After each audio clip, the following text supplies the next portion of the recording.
I'm violating my own sense of, how I'm usually perceived. I mean, I have strong views about things, but I really believe that clarity and honesty, the older I get, are really important elements in the human enterprise. And I try to be clear and honest. Try to create an environment where people can at least, if you're going to lead people on a journey on the Arab-Israeli issue, you're going to talk to them 5 times. If you don't create some sense of trust, or this guy's worth at least listening to, you're in big trouble. I mean, and life's about addition, not subtraction. Mm-hmm. If people don't listen because they're offended either by your manner or what it is you have to say, you lose them from the beginning. And trying to create that sense of trust and accessibility is really important. Hey, by the way, this is Jim Johnson. Jim is our president and CEO of the Dept Center. Nice to meet you. And he's prosecutor Charles Taylor. Impressive. John, I don't know his last name. Barrett. Really gave us a pretty good sense of what you're doing, and it's really quite extraordinary. Well, thank you. You touched us. We both came and have seen several of your lectures here, but the Arab Spring.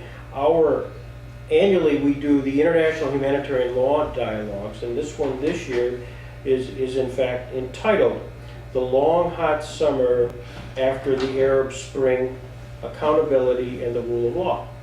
And 6 of the 7 chief prosecutors of the international tribunals, it's the ICC, the Rwanda, Lebanon, Cambodia, they're all coming here for week 10, right after the season ends. And what you said and how you framed it was remarkable, as an issue. You need a sweetener? Oh no, can I do this on camera? You just do that. Thanks. You can do it. Appreciate it. My voice is going. Yeah. This is for the private archive, by the way. This is Right. PBS. Most important is I was looking at your bio today. You're my age. Grew up in Cleveland. You were 5 years old when the 1954 Cleveland Indians came that close. Right. What's your remembrances of that? I was 5, and I said to somebody the other day, one of my best friends in Cleveland was an Indians fan. We saw Sonny Siebert pitch a no-hitter against the Washington Senators in 1966. Well, that was my last vivid association of the Indians. I went on to move to Baltimore and rediscovered baseball when my son did. He's now 31. We had really good tickets to see the Orioles in the new stadium. So he grew up with Cal Ripken, and the sights and sounds of my rediscovery of baseball was not through the Indians that most Clevelanders deserted when I was growing up, right, because of the long drought. So I appreciate the Indians. I really do. I'm collecting a set of 1956 tops in which there are more All-Stars in that series than in any other baseball card. And I love the card itself because it's got the full face player and then a little action photo. It's the nicest baseball card, I think, of any of the earlier years. A lot of Indians. And it does bring back a lot of memories, even though I was only 7 in '56. Just the Vic Power era, the Herb Score. Yep. So It might have been Herb Score's rookie year, actually. Not sure.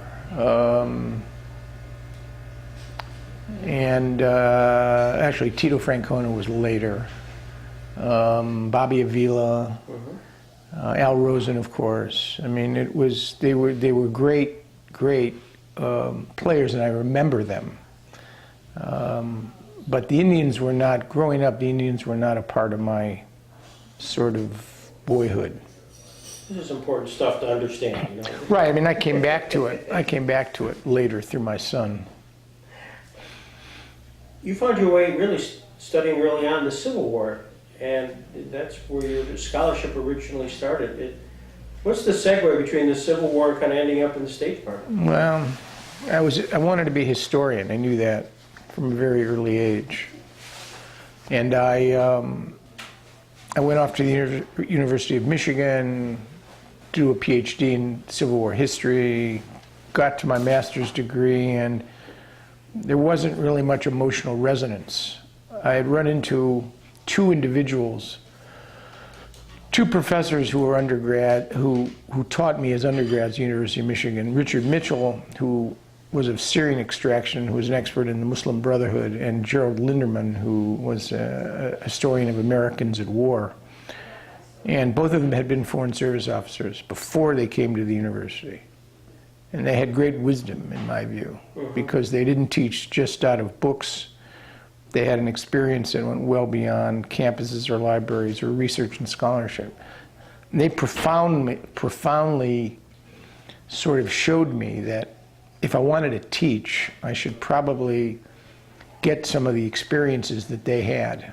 So that, in combination with Mitchell's own opening up of the Middle East to me, through the stories that he told, through his skills as a historian, pushed me to see if I could change fields midway. Learn I needed 3 languages for the PhD, and they agreed, my committee.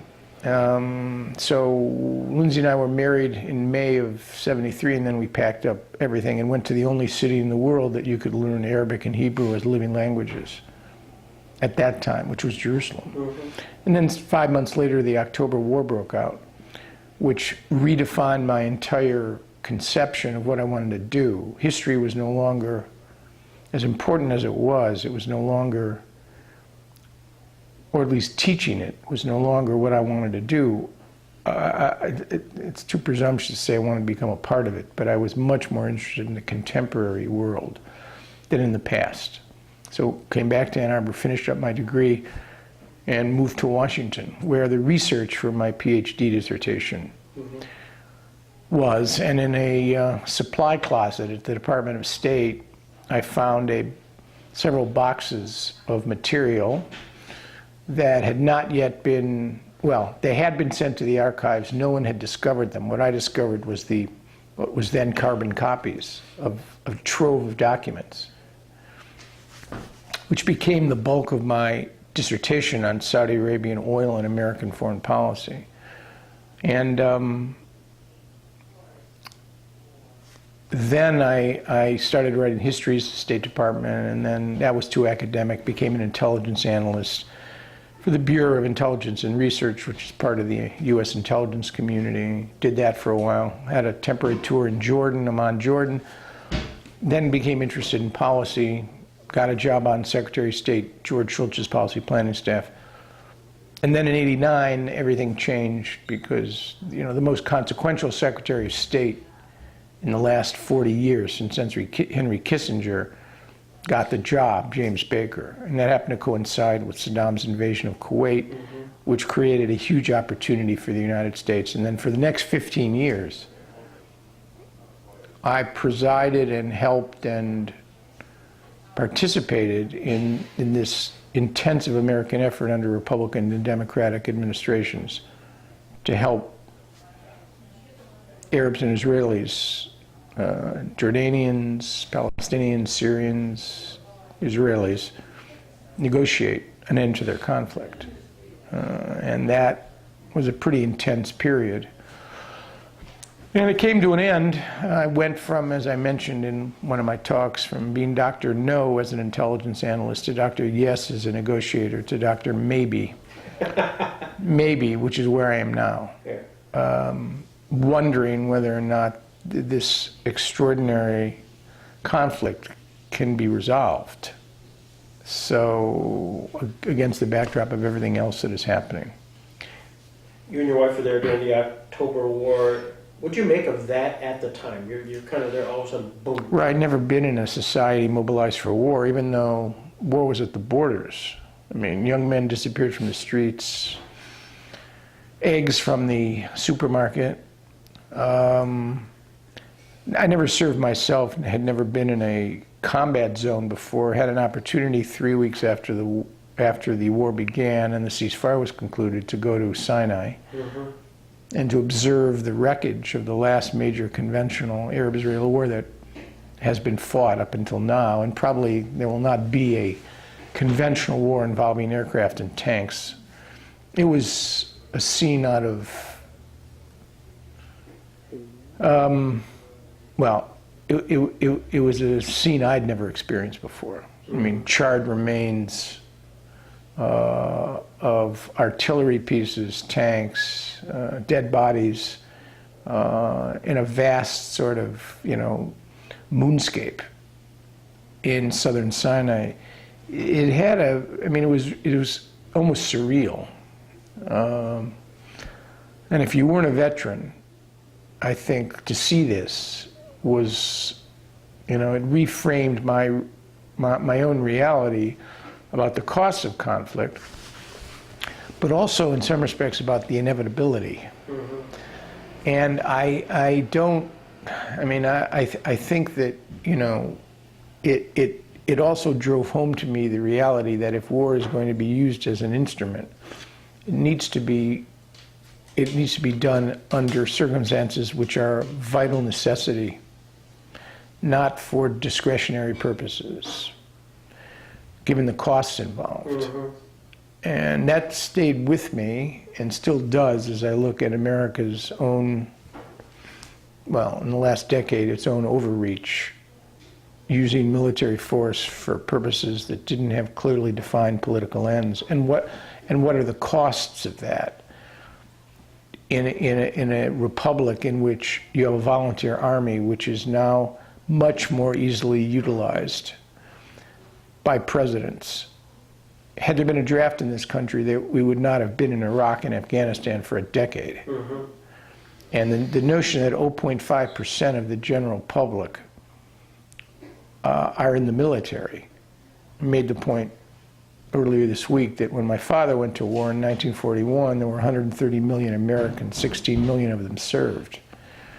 You have a situation now where the two longest wars in American history are being fought by 0.5% of the people. What does that mean? What does it say about, national cohesion and inclusion? 9/11 offered a rare moment to a president, and it would have taken an extraordinary president, both to defend the United States and to understand the possible opportunity of the last major commonly defined enterprise in which all Americans might have been taken into another frame of reference, national service, some new strategy on energy self-sufficiency, something that would have made 9/11 the opposite of what it became, which was an exclusive enterprise which generated the two longest wars in American history, a national security establishment that clearly now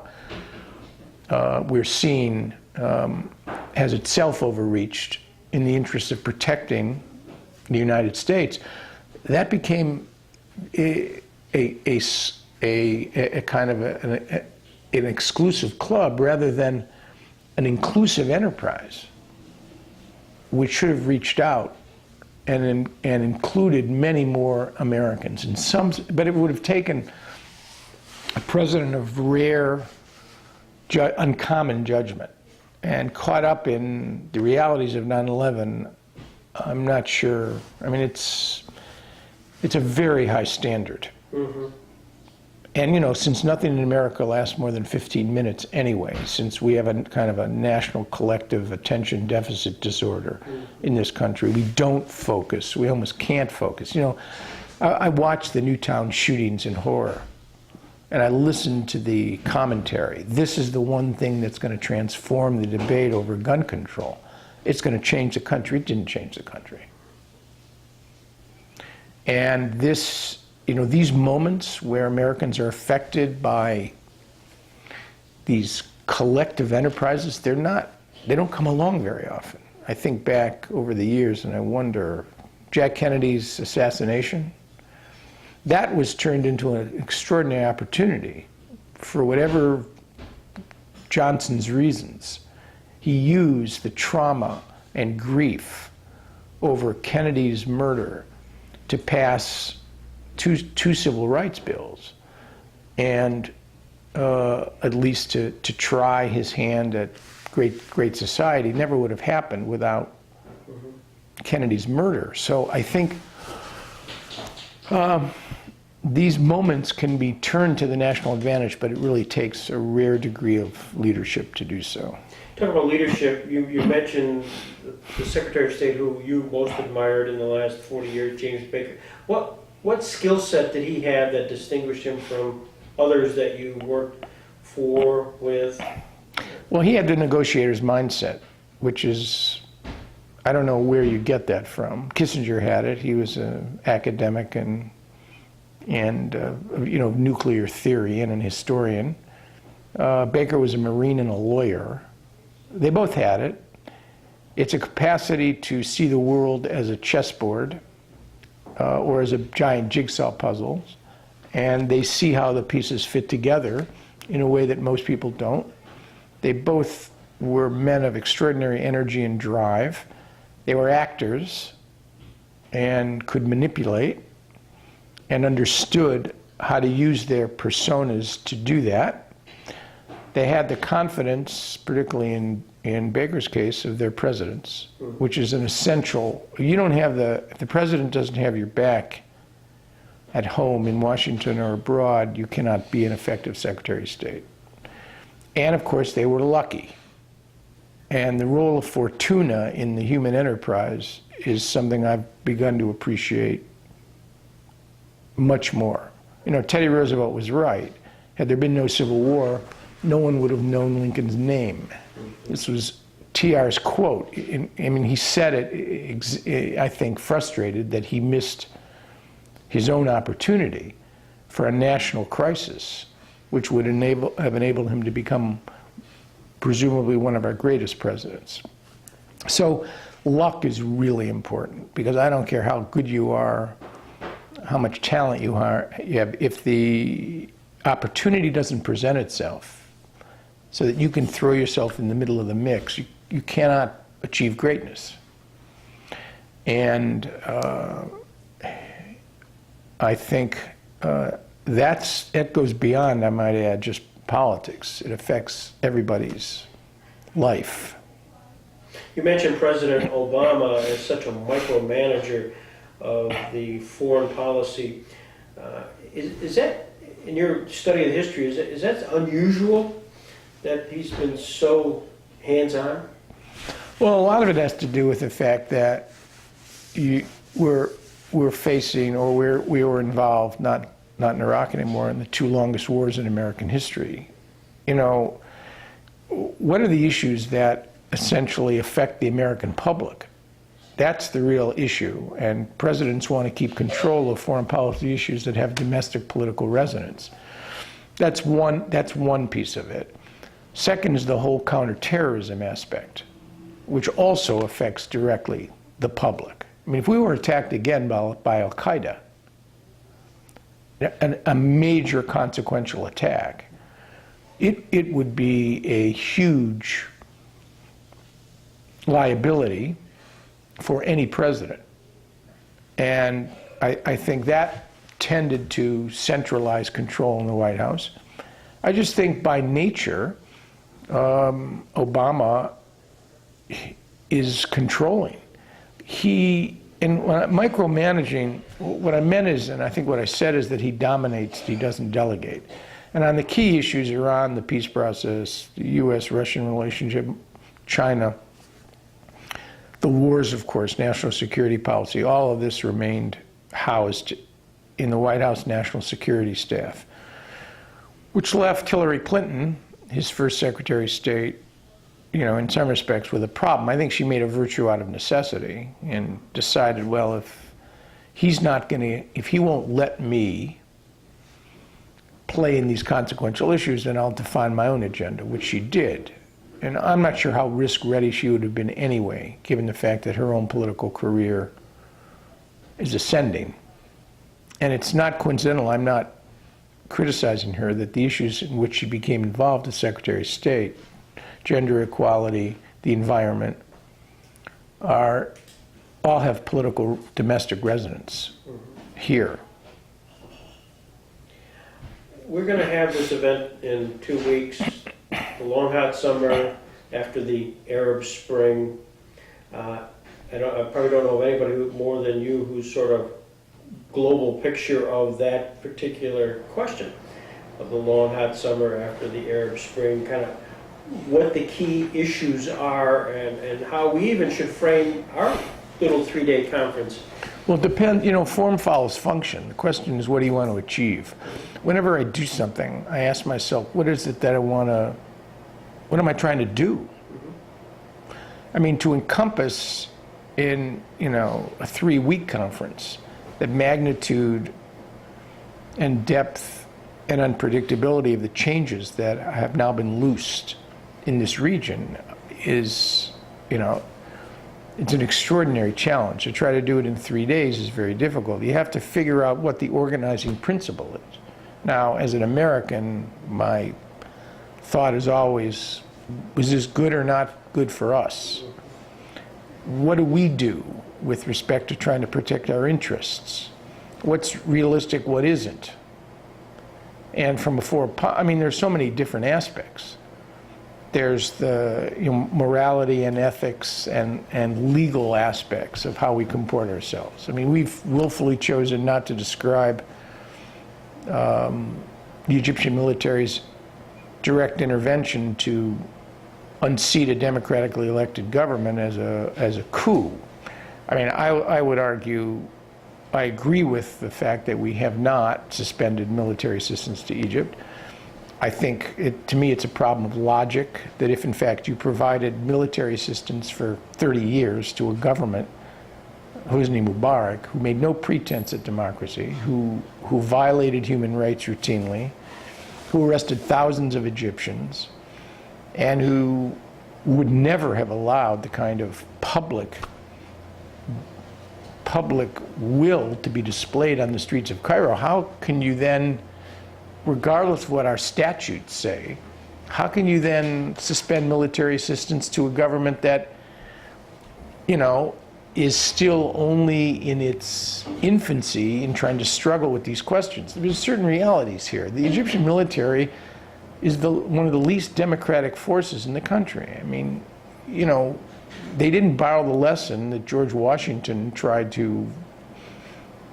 did create, that civilian authority trumps military authority. The Egyptian military controls 15 to 20% of the Egyptian economy. It grows wealthy. It has a budget which is offline. It controls all policies with respect to national security. I mean, it's an inherently anti-democratic force. But it happens to be the dominant force in Egyptian politics today. The Islamists who seize power democratically, particularly the Muslim Brotherhood, is the second most anti-democratic force in the country.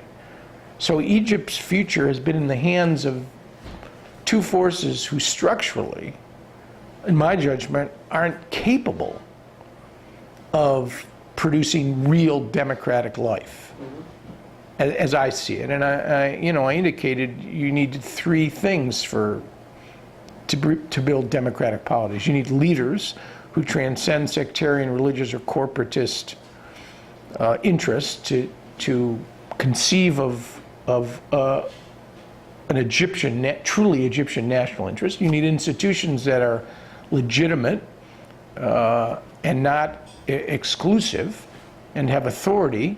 And you need a mechanism to avoid spillover out into the streets, either violent or even massive demonstrations that paralyze the country. Well, not just Egypt. These 3 elements don't exist anywhere in the entire Arab world.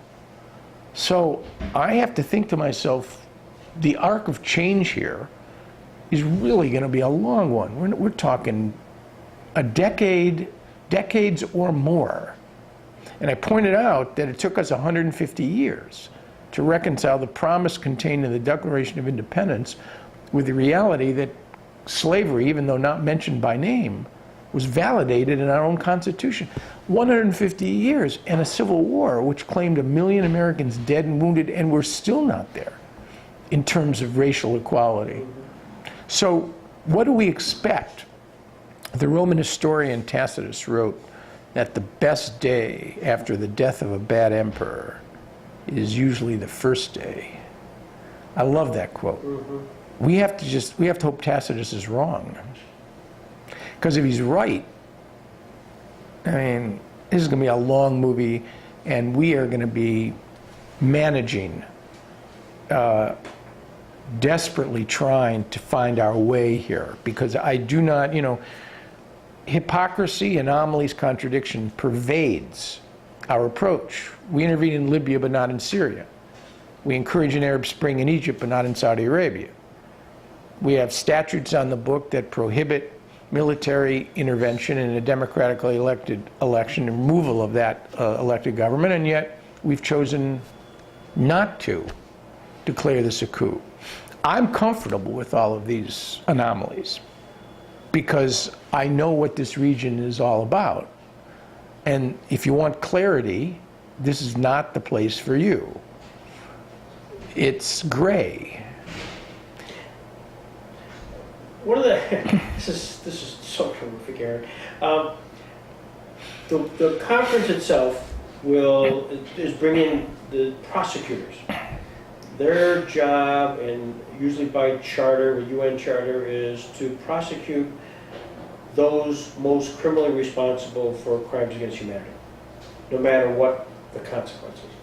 And that inevitably filters over into the political.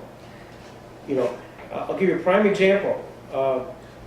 The charter, UN charter that set up the Special Tribunal for Sierra Leone gave David Crane, our chairman of the board, the blank check. Do your research, do your investigation, and ultimately they decided that the person most criminally responsible was Charles Taylor. Right. President of Liberia, current president of Liberia.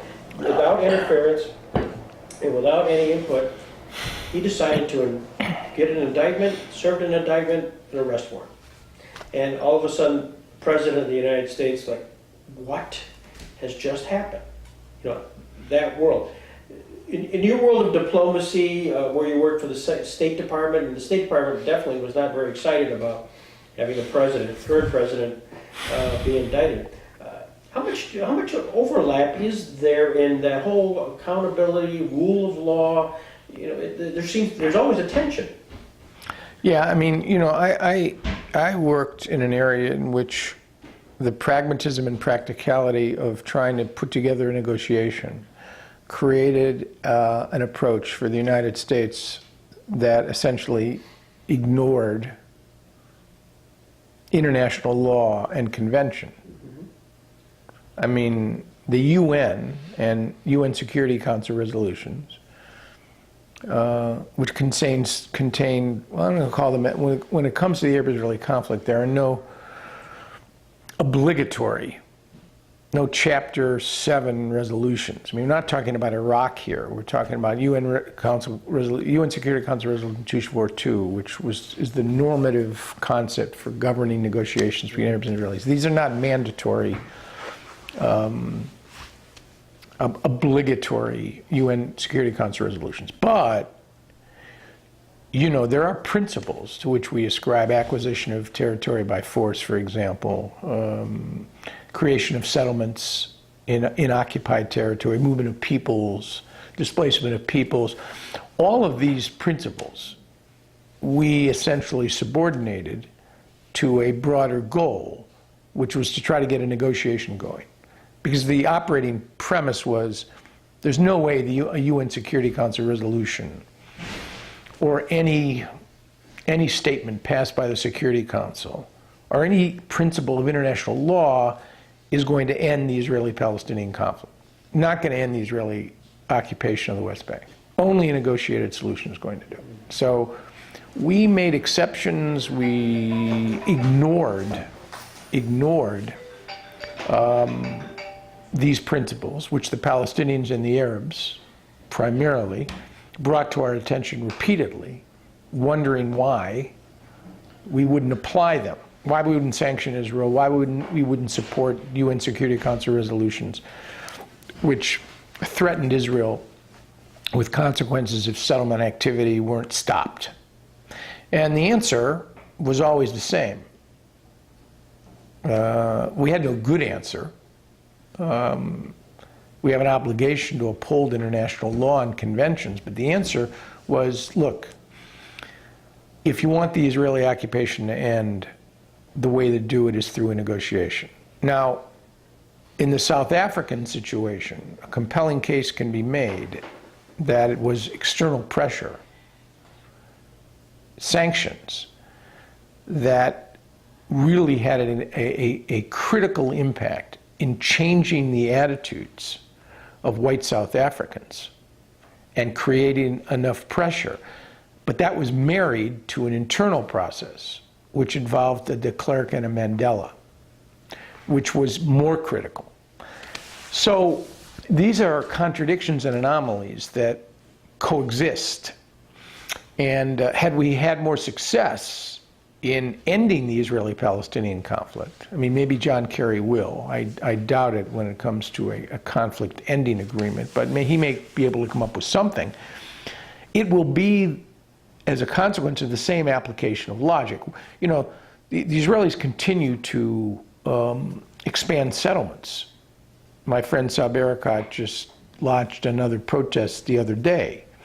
And we, well, excuse me, not we anymore, but John Kerry and the president have willfully chosen to ignore this in the pursuit of this latest phase of the negotiation.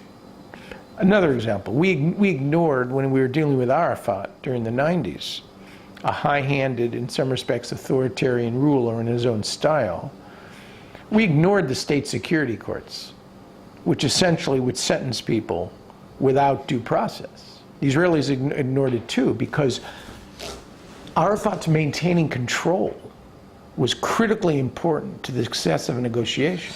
Human rights violations, corruption, all these things were not taken seriously by the United States or the government of Israel because they were subordinated to the broader objective, which was an Israeli-Palestinian agreement. Mm-hmm. And this tension, I mean, and again, I can't speak for the State Department as a whole, this tension pervades everything and will continue to create tensions and contradictions in the pursuit of U.S. diplomacy. And it's playing out in Syria, where in one sense there are NGOs galore, which are drawing up draft indictments and everything against Assad. At the same time, of course, we're trying to have a peaceful, or at least a resolution of some sort of what the conflict there is. Yeah, although that's highly unlikely. I mean, if Assad could be brought to justice, I mean, we're not pursuing Assad, in my judgment, because we believe there's a serious chance of a political resolution or in Geneva. I don't think that's it at all. We just can't get to him. If there were a way to do it, we would do it. Mm-hmm. So no, I have that story cannot end happily. I mean, the country may not fragment because there are too many individuals, both inside the country and outside, who have a stake in maintaining a kind of fictional boundaries of Syria. But I think we should go forward, and we should lend as much support as we possibly can. The Russians, on the other hand, will block us at every turn, and have in the Security Council, and so will the Chinese. You've been involved in some incredibly important, as an inside negotiator, to setting up the diplomatic strategies. Is the Oslo agreement the one which you're kind of the most proud of as being? No, that one failed, actually. And that was done largely by the Israelis and the Palestinians. It was a heroic effort, and it led to some pretty consequential developments. Mutual recognition between Israel and the PLO, the return of Palestinians from the diaspora to actually well, what is now a putative or fledgling state in the process of becoming a real state. No, I think I would argue, I would say that the moments I'm proudest of would be the effort assisting Baker to try to put together a Madrid Peace Conference, which for the first time around the same table created a direct bilateral negotiation between Israel and the Palestinians and Israel and Syria, and inaugurated a decade of negotiation, the 90s, which was the only decade in the last half of the last century not to witness a major Arab-Israeli war. 48, 56, 67, 82. The 90s came and went without a major conflagration. That was in part a consequence of what Baker did at Madrid, what the Israelis and the Palestinians tried to do at Oslo, what we tried to do to help them. The Israeli-Jordanian peace treaty in 1994. Israeli-Syrian negotiations that continued for almost a decade without an agreement, and a couple interim accords that we put together in 96 and 98 after Rabin was murdered in order to save what remained of the last vestiges of Oslo. And that did, in fact, defer or delay the inevitable confrontation between Israelis and Palestinians that broke out in the fall of 2000. The Second Intifada, from which their relationship is not yet fully recovered. So no, I think if I took pride in anything, it's that it's participating and enabling, helping Arabs and Israelis to avoid a major conflict during that decade, which is no small achievement given the reality is that there had been a war in every other previous decade since the State of Israel was created. Your past, through your assignment, have had you observe, come close to, deal with some significant political figures. Is there one or two historic role models, folks that you'd say, like Rabin, you mentioned him, you'd say, there was a special person who could have made a difference, or did make a difference? Well, I mean, I knew Rabin, and had tremendous respect for him because he was, to me, a transformed hawk. And that transformation was important. All of these leaders, Hussein, Sadat, Begin, Rabin, and of course, John Kerry would argue that maybe Netanyahu is the last in the series, traveled a fair amount on an ideological journey which changed them. And this capacity to change, this is really the key. Because change is hard, particularly when you are responsible and have obligations not only to your constituency, you're locked in a historic conflict. You want to secure your role and place in history. You certainly don't want to betray or violate the kind of fiduciary responsibilities of government that you've been given, whether you're an authoritarian leader or a democratically elected one. So you're presented with a possibility of change, which requires risk, which in the case of Sadat and Rabin meant existential risk. I mean, they paid with their lives for what they did. So that stretching, that's extremely important, and I think is the key to everything. And by the way, it may not be transformative change. It may not be some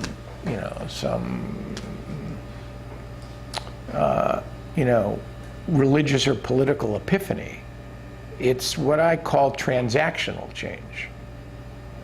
You realize that for your purposes, the purposes of the nation, for the good of the nation, you need to adjust your approach to reach an agreement. And that is really hard, because anything in this region that gets done after an excruciatingly painful process. Interim agreement, final status agreement, convening of a peace conference in Madrid, 3 days in Madrid, that was it, led to a decade of ongoing negotiation. Took 9 months, prospects of failure throughout. So I think that's, and Baker in the beginning wasn't interested, I mean, because he understood the risks. He changed too. So that's what I think is important for politicians. Learning, adjusting, not just for politicians, but that's for the rest of us too. Historian, diplomat, if you had an opportunity to sit down and have dinner, 2-hour dinner with somebody in history, to really pick their brain, to learn about how they made a difference, who would it be? Well, there's only one person. I mean, I'm now finishing a new book called Can America Have Another Great President? ? It would be Lincoln. Mm-hmm. Our undeniably greatest president, a man who suffered, lost several of his children, presided over an enterprise which involved the greatest number of casualties any American war, suffered probably from depression, found joy nonetheless, and in the end understood what was necessary, drawing on what was best from the past, understanding the present, and yet trying to fashion a policy that would endure for the future. This is an extraordinary accomplishment. And, you know, a man who was a wartime president from the day he was inaugurated to the day of his death, it would be Lincoln. And not because it would be nice to believe, and Spielberg made a brilliant movie, but I do not believe that Lincoln is even that relevant for our time. Circumstances were so idiosyncratic, so different. The country so profoundly different that, you know, it would just be an effort to truly engage with someone who was undeniably great and change the country forever for the better. If Lincoln's not as relevant as probably most people would think, but is Nick Carraway the most relevant person today as far as Middle East policy? Well, Nick Carraway, I forgot I actually compared myself to Nick Carraway in this book. Nick Carraway, in a way, Nick Carraway is, because Nick Carraway was part of the story, and yet he was capable of a certain degree of detachment and making observations about the story. And you know something? If you could figure out a way to have people invested, and yet at the same time be capable of analytical detachment, it would actually be the marriage of two qualities. I think that would be very important for today, for problem solving, for making the world a better place. So everybody should watch The Great Gatsby. So everybody should watch The Great Gatsby. Yeah, maybe Gatsby is the relevant tale here. I'm so thrilled to do that. I know your voice is struggling, and Aaron, you're unbelievable. Oh, please. No, I don't want to blow you up with a glory gun. No, and I'll put the compliment in my pocket. I'll take it. I know what I do well, and I know what I do poorly. Yeah, I won't ask you that. Right. Ask Lindsay. Well, thank you. This is great. Thank you so much. You're welcome. And we look forward to having you back.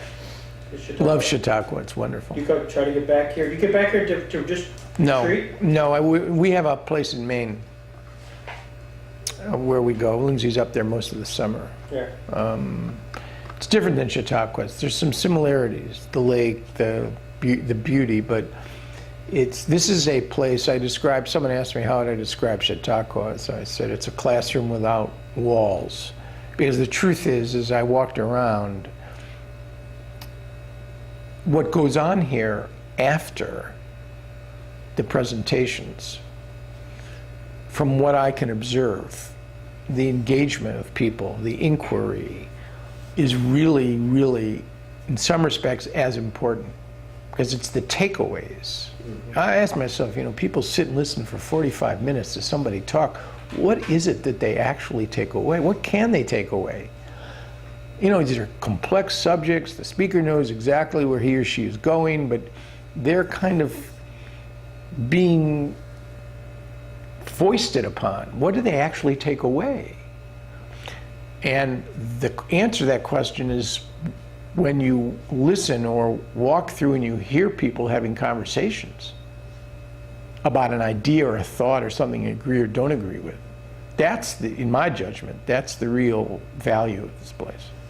Yeah, it's the dinner chat after you get done at 3:30, 4 o'clock, and then they walk away. You're absolutely right. And then the next thing you know, did you hear what Aaron Miller said today? Right. What does that mean? How do we? Yeah, I think that's really, really important. What's interesting, what you're unique is you not only talk about the subject, but you do challenge them to action. There's some action items. Not every speaker has that ability. They can talk about the issue and muse about it, but then you'd say, okay, you've identified the issue, poverty. Right. And you'd say, great, we should do something about it. And then stop. And you'd say, what? Or how to be intellectually engaged or involved in Middle East processing, what to look for, and then actually take some actions. And that, my perception is that's what you do distinctively. Well, I appreciate that. And thanks for doing this. Yeah, well, thank you. Appreciate it. If you need a bio or something, Yeah. you can just send me an email and I'll send it to you. Yeah. I do have one quick question, if you don't mind. Sure. I'd actually love to engage you in a discussion, not now, about where we went from the end of the first Bush administration and the Powell doctrine on the use of U.S. force to where we've evolved today, and you've touched on that a little bit. Right. But my real question is, you mentioned a little bit about the U.S. State Department during negotiations choosing to ignore violations by Arafat and others. Right. My question really boils down to is, with this maybe emerging growth of international tribunals and criminal tribunals, the question that you always get, or that we always get as being part of an international tribunal, and that you always live with, and so on. So my question goes with, how would you deal with it in the State Department, is, one, does the international tribunal, or the threat of prosecution, does it really enter into the minds of these people that are potentially indicted? In other words, does the threat of an international prosecution, which is relevant today, that wasn't 30 years ago, affect their behavior?